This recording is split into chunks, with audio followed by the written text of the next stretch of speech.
but it will come to nothing. Speak the word, but it will not stand. Why not? He concludes the statement by saying, for God is with us. But in Hebrew, that word is for Emmanuel. What Isaiah is saying there is, the nations have all these plans that are not going to stand, they're going to be broken. What's going to stand in the way? Emmanuel. See, this Emmanuel is not a mere human being. This Emmanuel is the one who stands against all these nations that are coming against Israel. Thank you. If you know, in Hebrew language, there are tens of names, or perhaps hundreds of names, that the meaning of those names is God is with us, or God watch over us, or God is our source, or many other names. Nobody ever claimed that just because the word El, Emmanuel, or different El, or Daniel, or all kinds of names, because the name El is in it, so he's the Messiah, or he's the master of the land. But I just want to make sure that I highlight the point that I told you before. Please. We are still speaking about the Alma, the young lady, and I would like to give you an example what I meant before, maybe to make it a little bit more clear to you. This is what I'm going to go ABC. First, the prophet was sent to the king of Ahaz before the war with those three kings, as you mentioned, Ahaz, Pakach, and Razim. The prophet Yeshayahu lived 600 years before Jesus was born, 2,600 years ago. As you know, I'm sure, 26 in the time of King Chizkiyahu, 2,600 years ago.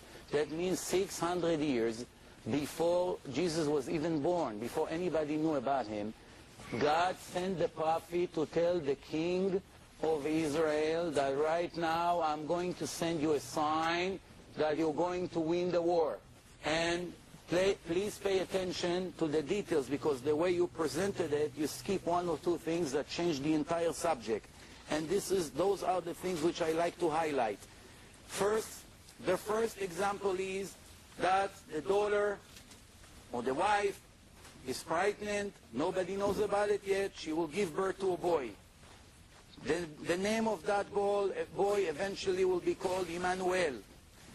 This boy will eat delicious food, such as butter and honey, even though, remember, the prophecy described that in this particular moment, there were ambush around the land, starvation, there is nothing to eat, even simple basic food are not in the existence. Comes the prophet against all odds and tell him, this son that will be born will already eat like a king, even though he's still not even an infant.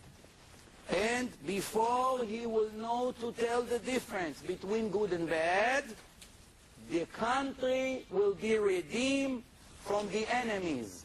Tell me, please, what's the connection between the sign that God sends 600 years before Jesus was born, God sending a sign to the people of the land that the wife of the king or the daughter is going to have a baby, and this baby would live like a king, even though right now it's hard to believe that in 9 months the situation will change completely. That's how you know that God is serious about what he promised. Now remember, the word Alma, I insist, without any doubt, means young lady. Nowhere in the entire Bible it says that Alma means a virgin. I would like to give you a proof for that, in case you have a doubt. It says like this. The way of the eagle in heaven, in the way of a boat in the middle of the ocean, the way of a man with relation with the young lady, Alma. I will translate.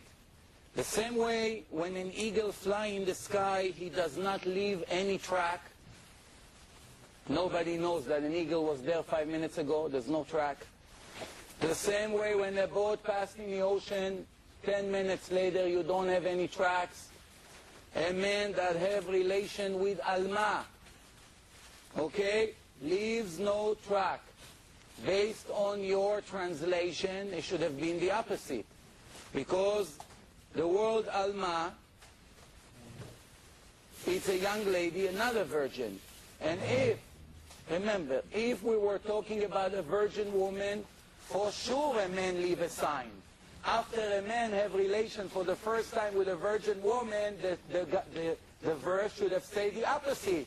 The same way a man leaves track after having relation with a virgin, and the verse say exactly the opposite, which is a clear proof to the fact that we are talking about a young lady, has nothing to do with a virgin, and this is what you've been using for many, many years to tell the people that there's a prophecy that's speaking about a virgin, knowing this prophecy has nothing to do with Jesus. Remember, this is in different context, 600 years before, and the signs that the prophet gave the nation of Israel never happened in the life of Jesus.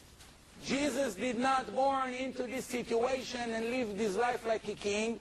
In his life, they didn't need a sign that the enemies would leave the land, and in 9 months, what's the connection? Why would God come to the king now and give him a sign to this existing moment about something that is going to happen 600 years when they have no connection whatsoever? But not only that, remember that so far from the beginning of the conversation, I asked you about the 25 differences between one book, which is Matthew, and the other book, which is not supposed to contradict. If God gave the descendants of King David, it has to match 100%. A normal human being does not need more than one mistake in a book that someone is claimed that God gave it to know that it's not a divine book. If I open the book and I have 25 different mistakes in half a page, not one mistake, 25 different mistakes, which one of the two books were given by God? It's impossible that God gave two books with 25 different names.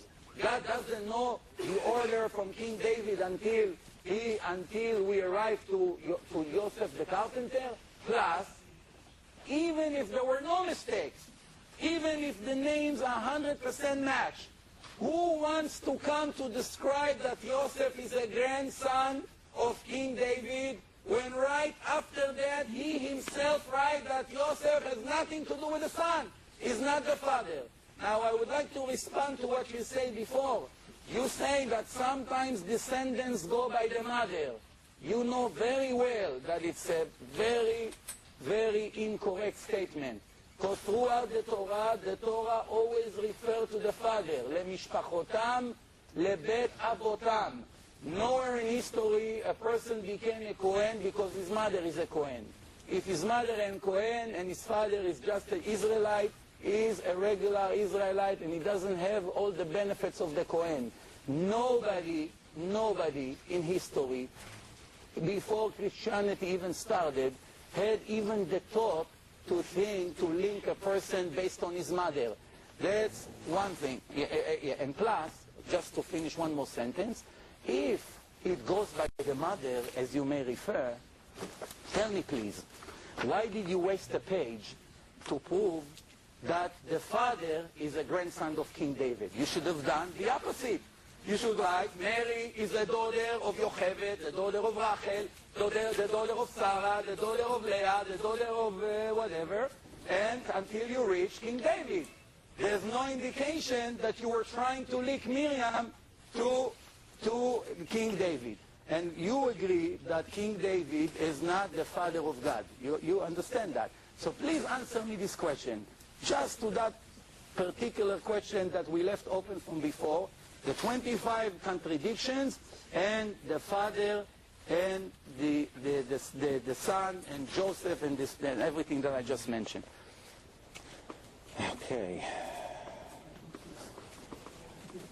Okay, let me just deal very briefly with the genealogy again. You know, why are there two genealogies? Maybe the Bible just wants to cover the bases, and because Joseph isn't the biological father, maybe they thought, well, they have to justify it with both. I'm not sure exactly why. Getting back to the Isaiah prophecy, which is a very, very important prophecy, and I have to apologize. It's 25 names, please. I have already dealt with that. But let me finish my answer.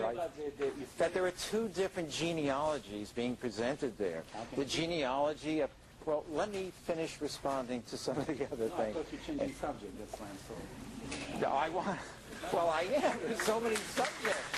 I gotta change subject. I don't know who you're clapping for, but I'll just take it personally that you're clapping for me. You